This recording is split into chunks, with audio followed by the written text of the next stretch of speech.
Let's quickly go over how to remove these round, in this case 0.093 pins from a Molex connector. This is a 9 pin and I've got a 12 pin also.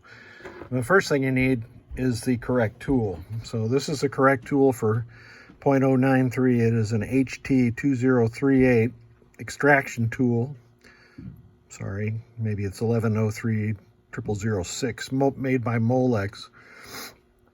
And you really need this tool. See, it's spring-loaded, and there's a pin in the end of that that's going to push the pin out. And this is the right tool for the 0.062 pins. It's an HT2285. Now, you can get this other tool on Amazon, and it looked good to me because it's got a 0.093 on one side and a 0.062 on the other side. It looked good, however, it does not work. The first problem is this is a 0.093 side and it's an 0.093 female connector. It just doesn't fit over the top of it. So that's not right. So for the male connector, it will fit over the top of it.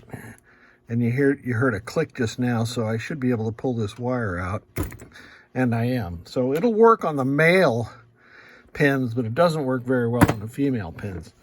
In contrast, here's the right tool for the job, and I'll show you how it works.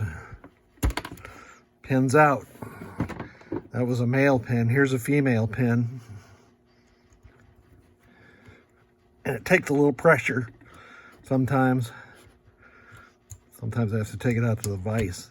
There's one of the female pins came out relatively easy. So I guess the bottom line is get the right tool.